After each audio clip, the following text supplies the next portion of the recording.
Hello and welcome back to Feed the Beast Ultimate for Minecraft version 1.4.7. Now, it's been a little while since I was last on here, but in the meantime, between episodes, I tried to get back into the swing of recording a bit, so I actually worked on this mountain. I think it could use a little bit more work. It's a little shallow at times, but it looks pretty sweet. I'm quite pleased. Today, I'm going to be wrapping up a little bit of the final things that I'll be doing in this episode. I think I'll have probably this episode. Ugh, gosh, it's been so long since I've recorded, I can't speak properly. There's only a few other things that I have left that I want to do in, well, this game, and then I'll be moving on to something new. I'll probably try out something a little bit more adventure-based because kind of am a little tired and I just want to chill out because things have been very busy with life as it goes. I didn't realize it, but this aura node has moved sort of its own accord. I put this here. I thought this was quite nice. This like little shrine, I guess you might call it as. Oh no, my leaves broke. Whatever. I thought that was quite nice, but unfortunately, I had two ore nodes out here, and they got a little bit bigger than I thought they would, and they merged. So now I'm going to put this into a permanent place that it stops messing with my mojo. Anyhow, the way that you do that is, as I described here, this sort of basic structure. So all I need to do is place 1, 2, 1, 2, 1, 2, 1, 2, and these get their cool little faces on them. Then we'll go like so, and just to clarify that this is correct, let's see, 1, 2, and then it's up above. Yes, so we'll place this like so, and then I need my pickaxe. There we are. Now, this structure is complete. So all we're going to do is right-click this. Now, I have learned something very not so good, which is that this wand of the thaumaturge very quickly drains the V in the atmosphere, so I kind of can't reliably use it at my home because it will destroy everything. So what I'm going to do is activate this and then very quickly put the wand of the thaumaturge away. But what I'll do is right-click, quickly put this away so that my atmosphere doesn't get destroyed. And now this is activated, and what should occur is it will slowly begin to draw the closest aura node towards it. Now, there it goes. Amazing. Wow, that was like perfect timing. And look at this. That is so weird that that goes off because of hitting F1. Either way, this is one of the coolest things I've ever seen. I've never actually done this because I never thought I'd have a purpose for it, but I always wanted a centerpiece for this fountain, and the fact that this thing moved of its own accord kind of gave me an excuse for that. But that is really cool that it just draws it in like so, and oh man. Okay, so this is going to join up with the center of this crystal nucleus and become the sort of centerpiece at the front of my home, and that's about it. That's all I needed to do. And that's one of the, honestly, the last things that Thaumcraft has available. There's a few other things, like there's some magical devices like the arcane levitator, which is basically an elevator system that I could use, but they're not super relevant or important to anything that I'm doing, so I'm not going to worry about them. There is one thing left to do, I feel like, in any series like this, which is to kill the Ender Dragon.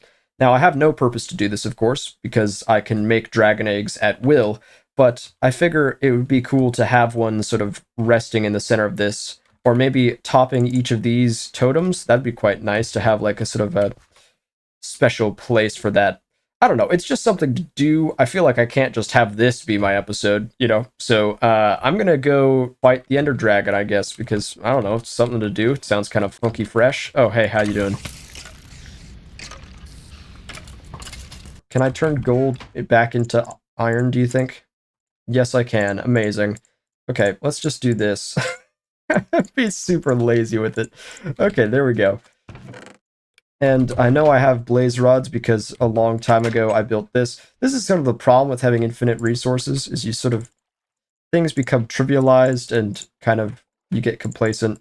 Let's do this. Eyes of Ender, excellent. I'll take the Ender pearls and everything with me. Why not?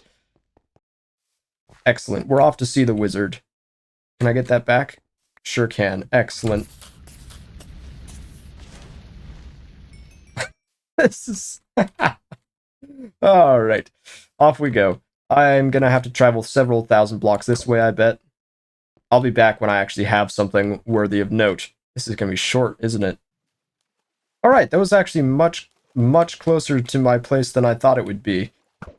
I guess I shouldn't complain too much about that, but I mean, let's just get down there, shall we? I guess I should mention a little bit. Oh wow, it is really close. What on earth? It's right here. Okay. Talk about making my life easy. Ow. Oh wait, jeez. Rude. Oh, that's not good. Do I have no way to deal with this thing? I might not, honestly. Here's an idea, though. I have some books. Oh, why not? Why wouldn't I cheese this, right? Okay, let's make like 3 copies of this. Then grab my overworld book. I need a bow, I guess. I didn't think I would need a bow. It's sort of hard to speak. I'm sort of...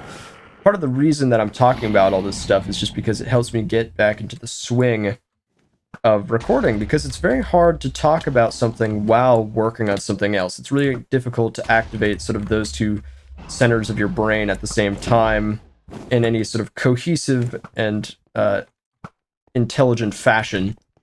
Yeah, let's see. I'm also trying to teach myself art again. I've been trying to reconnect with that passion of mine, making art, and I've found it really difficult because there's an interesting phenomena that occurs when taking up any skill, which is that your perception of what something good is supposed to be increases a lot faster than your actual skill with the material does, which can be very disheartening and very frustrating, particularly with something like art, where you can dedicate so much time to it and then be like, wow, this is really bad. Especially with AI and stuff developing. Certainly for actual artists, that's a sort of a scary thought, because they have to contend with the fact that these programs might replace them or something at some point. Although, you know, it's going to be a couple years or something, hopefully, before that actually becomes a genuine concern, because they still can't get hands right. But it's also sad as a prospective artist and someone who's trying to learn how to do things more, that these programs can do better art than I ever could, or, well, can at this current juncture, trying to rephrase that mental sort of idea. And they can do it in like 5 seconds, where it takes me like 10 days. Anyhow, the reason I want to do art more is because there's so many projects that I find quite cool, but I can't approach them because I don't have the skill set for it yet. You know, and I have some experience with it. I mean, like, I might put up some pictures of my thumbnails or whatever here, but Jesus, that's loud. But yeah, like I do all of my thumbnails by hand with basically no help whatsoever, no instruction, and just kind of go at it. It's fun to make those thumbnails, but they aren't very good. I mean, some of them are better than others, but they take a little while. And that's not like where I want the limits of my art to be. You know, I want to be able to make like animations and stuff. I think that'd be really fun to be able to explore that sort of medium, turn some stories or whatever that I've had in my mind into something that can actually be like visually seen in a real way. And I know that that's far, far down the line. Like I'm talking like that's like 3 years away from now. Maybe. That's like, even that's generous potentially. But yeah, I think being able to do more with that would be really nice, and currently not super available to me. Anyhow, we're done here. Alright, a new day is dawning apparently, and I've already beaten the game. That took me like 5 minutes, but there we go. That texture's really awful. Whoever did that texture needs to be fired. It may just be honestly a visual glitch or whatever. I thought that diamond would stick out more. Ooh, that makes a nice tingling sound. But there we go. I guess this is my test for getting back into recording some. So I guess this means that I'm done. Nearly. I mean, I think the only last thing that I want to show is one of the things that you can do with linking books.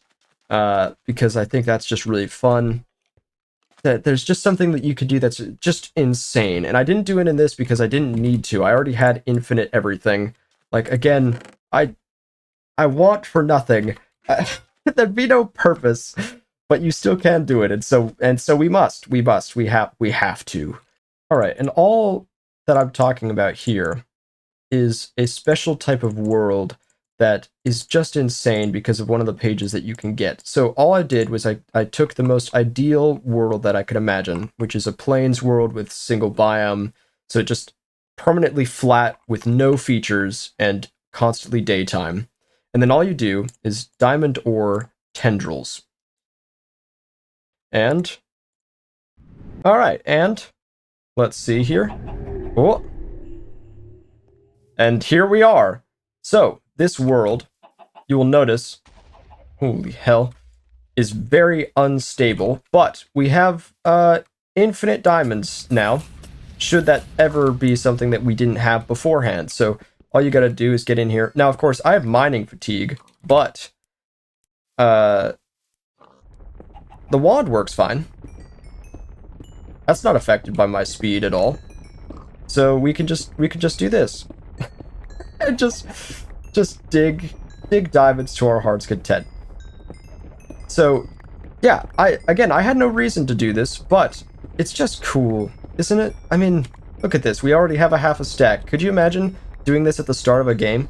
Again, it's kind of totally worthless to do this, for me anyhow, because what am I gonna do with this? I have too much money. That's how I know I need to leave a series, because it reaches the point where I like physically can't become any richer. I have everything. I've done basically everything, and at that point, that's when I'm just like, okay, it's reached the point of gratuity. You could stop now. It's over. I feel like I should take up this opportunity. I never in my life has it been so easy to mine diamonds. I mean, it's just really satisfying, man, because hard work has finally paid off. By the way, this is totally why I went through all those Mistcraft worlds. That and just an obsessive sort of Alexandrian need to conquer. The great Alexander wept, for there were no worlds left to conquer. That's me right now. It's over. I've achieved every goal I had. I should say that I'm not just talking about this stuff just because it's interesting me. There's a purpose to why I'm stalling right now. It's because I want to show you something, another risk latent in these worlds, but it's honestly taking so long to happen that I don't think it's really a real risk. You can kind of, here, I'll wander off this way and you can kind of see it. If you look down there, can you see that purple substance through the mists, right? That is decay, which is a super cool mechanic in these worlds that I never encountered because all my worlds were super stable for some reason. And I think that's because of the version I was working in. Mistcraft has a lot of issues in these versions. The worlds never generated how I designed them. So I would put in pages in the worlds and then go into the world and it wouldn't generate how it works. So if you decide to look into Feed to Beast Ultimate and decide to use Mistcraft, which you should because it's cool, you have to do a really weird process, which is you have to open your world, make the page make the book you want, go into the world, and then leave the world, leave your game save. Jesus Christ, what the hell? I forgot about the meteors. You have to leave your game world, and then once you've left your game world, then go into the files of your game, find the Mistcraft dimension file and delete its region data, and then go back into the world and reload the save. So I'll put in the recording right now of what this world was originally looking like because it didn't work, and then you can see how it looks differently now because I went in and changed the region file. So every time that I went to a new world for this series, I had to do that. If it was a world I designed, which is why I mainly only ever recorded random worlds because they worked a lot more seamlessly and don't require me to, compile several pieces of footage together and try and fake that it's worked flawlessly. Because I don't want to burden people with just knowing that it's all, movie magic all the time. I'll do that at the end when I talk about things. That meteor going off was actually really cool. Oh man, I want to get nailed by another one of those. Man, all my stalling and the instability still hasn't caught up. This stuff is supposed to be voracious, like the world is unstable and falling apart at the seams, and so you can't deal with it. Look, right? Jesus. See, there's the instability there that I want to encounter, but it's just locked away for no good reason. Here, let's go look at it up close, shall we?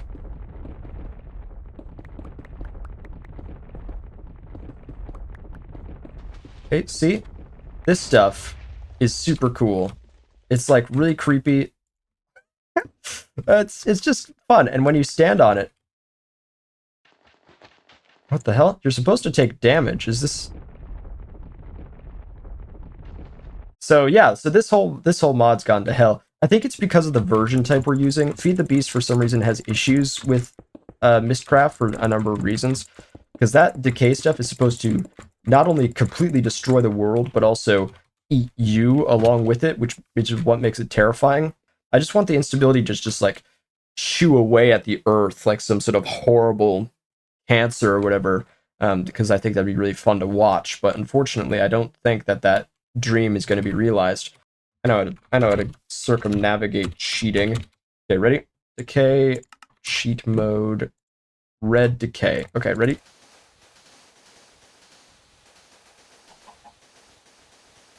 Because I'm not going to leave this game without showing off this feature. And if this doesn't work, then this game is truly cursed. Oh, wait, no, it's spreading. Look, it's still not hurting me though, which is really odd, because it totally should be. But this is better. Look at this. I mean, it's still slow, but it is spreading. I feel like I want to reveal this because it matters to me as someone who creates some form of media or art, or however you want to describe it, right? So in each of these series, I want something to happen that forces them to end, right? Because I don't like just being like, well, I'm done. Like in Tekkit, blowing up my factory was really funny. I love the idea that, like, oh, you know, I messed with the laws of basically the fundamental constants of the universe, you know, the law of conservation of mass and conservation of energy, and the price I paid was causing a black hole to suck my whole factory away and me with it, and sort of deposit me here. And then in this, I wanted it to be like, oh, hey, I explored all of these worlds, and because I was messing with that so much, I was basically like, you know, the cosmic imposter who traveled between worlds and stole everything they had available to them and ransacked them and, you know, sacrificed demons in my name, and, you know, because I made that whole gold farm and all this stuff. Anyhow, being a bad person with magic, wanted it to have a terrible effect. Like, there's a way that I could convert my whole base into a Mistcraft world, and then I wanted to put this instability in it and be like, oh, because of what I did, the instability is eating away at my world. You know, because I had so many books localized in the same place, my library basically became the focal point where all of this horrible stuff began to spread from. And I thought, hey, that'd be really fun. And so that's what this all was sort of working towards. So that's why I was very, you know, loose, I guess you might say, with the flux and so on. But unfortunately, it just doesn't work in the way that I want it to. Like this spread is not threatening because it doesn't hurt me in any capacity. I mean, yeah, no, it doesn't hurt me at all, even without armor. And you know, it eats away things, sure, but it's really slow. It's just not a big scary thing. Like I wanted my whole base, like I wanted to be like this last dash to get out, and then I'd get a book that would be labeled the next mod pack I'm going to play, which is probably Hexit, and then I'd be like, quick, I need to get out of here, and then you know, whatever. I don't know. I thought it would be a lot more climactic, a lot more interesting, but it just doesn't work. It's just not it's just not possible. So these are the trials and tribulations. I'm revealing a lot here of my sort of inner workings that I don't ever reveal, but I figure, you know, my frustrations aside, I thought it was interesting. That's part of why I want to learn art as well, is because then this type of thing I can just do it in post, and I don't have to worry about it here. I can just make these stories in another way. But yeah, so that was generally my plan, was just to be like, oh crap, you know, the world's falling apart. I did it because I, you know, thwarted what is natural order. I need to get out of here. You know, that type of stuff. That's a through line in a lot of what I do with games. A lot of the time in games, I sort of break the system and then Um, I think it'd be funny if that ever resulted in a comeuppance, because it never does. There's no game that ever punishes me for doing terrible things in any real capacity, and I think that's kind of weird. And so I want to sort of interject that on my own. But yeah, all in all, 6 out of 10. Would Mistcraft again, hopefully in a later version. Anyhow, I'm leaving this world because it was full of disappointment. Jesus Christ, I have so many diamonds. Okay, the other part was Thaumcraft, because I think Flux is a really interesting mechanic. I love the idea of like Intropus, negative magical energy that represents chaos and just sort of raw power or whatever, because of carelessness. I think that's a really fun concept. I think that's really explored well in Thaumcraft 4 when like the taint begins to become a thing that they use, and it spreads through your world and is like actually a dangerous thing, but it doesn't just destroy blocks, it just like corrupts them, and you can still make use in that sort of space. I think that's really cool, but that's not available here. All the same, Flux is, and Wisps are pretty sweet. There's also weather occurrences that are supposed to happen, but because I am in like a desert or something, and I live underground, never saw that effect. All the same, the real disappointment for me, though, those things were fine. I wouldn't mind, because I thought I had Mistcraft to rely on for like decay and stuff like that. I could just deal with the flux and like lightning and do that stuff on my own. But the other thing is that it just doesn't work in a satisfying way in this version, because the aura nodes just disappear. Like I had an aura node near my base for the longest time that I was using, and then when I made my infernal furnace, I smelted like one thing, and then it shut down and didn't work. And that's why I had to do this whole construct, which was really fun. I did enjoy it, but it was kind of an unnecessary pain that felt really forced upon me in a way that I didn't want. And moving aura nodes sucks. Like this crystal capacitor thing can move it 20 feet, but it costs 300 V to do. And by the time you move it, the aura node shrinks or becomes less effective. And so it's like, it's just diminishing returns. Like you have to pay 300 V to move something that will be destroyed instantly by refueling the 300 V you used to move it. That's really defeating and unsatisfying to work with. So I didn't really want to. I did this because it looked cool, not for any practical reasons. And that was a lot of it. I found that, the wands were really cool. They were really satisfying, but they break, which really is a shame. There's just a lot of things where it feels like it should be a little bit more renewable, because I'm putting in all this investment for something that's quite expensive and quite difficult to make, and then finding that I can't make use of it for some sort of arguably silly reason. So yeah, I thought that was weird. And also there's no warning. Like aura nodes just disappear and then don't come back. That's really unsatisfying. So I ended up finding a way to refuel the aura nodes, but decided against using it because it was so stupid. So all you do, put down an apiary with a rejuvenating queen in it. Can't tell if it's actually running or not. We'll be able to tell when it's running. I'll tell you that much. It's really obvious when it starts running. Now these rejuvenate aura nodes, hence the name. They refuel them. And I thought that was really important because there's nothing else that does that besides the crystals, which are crazy expensive, right? So when I was researching bees, I found this and I made it and I was like, whoa, it's way too crazy for what I'm trying to do. And so I instead went for the much less efficient, much slower, and more terrible way of doing it, which is the crystal capacitors and aura things. Why aren't these working? Oh, maybe because I have the necrotic frames actually in there. I think I just use those to kill the thing off. But when it's running normally, we'll see if this works now. Ah, okay. You can see in the bottom left, the aura has ticked up rapidly. Every second, basically, it increases by 20. Now, mind you, this is from 1B. You could effectively get infinite of these, in theory. And look at it. It's already nearly doubled. Just in the time I'm talking here. Like, look at this. They're expanding in size around the crystals.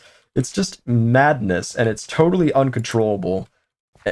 It's really bad. Like, if this is the only way to fuel these aura nodes, by the way, is just to make them this way. And it's pretty sweet how they just expand, but it's totally impractical, and it doesn't, that's the other thing, it doesn't do anything for you, right? Having more aura isn't any more useful than having like one aura. The only thing it does is prevent you from destroying the aura node. So it just is a terrible sort of system. Like this much aura you could never use. The infernal thing uses like one aura every couple seconds to smelt something. It's like I will never need this much. The only thing that ever justifies this much thing, this much V, is this wand, because it just destroys your aura nodes when it's repairing itself. But other than that, it's completely worthless. And so you just have you just build this bee and then just have these crazy big aura nodes. And mind you, that these will never stop growing as well. There's no limit. I tested this out in a creative world before I made it here. I figured I needed this in case these ever got dangerously low. I just would put it down in the behind the scenes, just like get them to like back up to normal levels, which is why you might see that like occasionally these were like really high in the footage because I just had no way to get rid of it. But I mean, it's really easy to get these really big. I had one in the creative world where it was like 3,000 before I was just like, okay, this is enough. Enough proof of concept. Like, look at this stupid like nebula I'm making. So yeah, that's a lot of it. It's just like some of the mechanics that I wanted to work with didn't work out very well. They weren't particularly satisfying. You know, bees kind of suck, honestly. They're cool. They produce really cool effects. Like, you can't deny that this is pretty sweet, and being able to make fire crystals. But it's like, I don't really want to do bees. They're like a bit techy and a bit farming, and also based on randomness. And I have to be honest, I hate randomness in games. At least when it's a super low chance and takes a lot of time. I don't mind something where it's like a 50% chance and like, or like even a 10% chance or whatever. But something where it's like necessary to progress, but you have to waste like 10 hours doing it. I'm like, come on, I have a job, I work, I'm busy. I do not have the time to bother with this. So it's sort of unsatisfying mechanics when that comes into play. I had a lot of high hopes for Feed the Beast because I'd never played this pack before, and I have to say it was really fun exploring the magic side exclusively. Didn't use any machines except for machines when I had to use them, and even then I hated it the whole time. The machines, I should say. The pack loved. The machines, not so much, because I didn't want to use them. That was the whole purpose of this, and then it was sort of became unavoidable.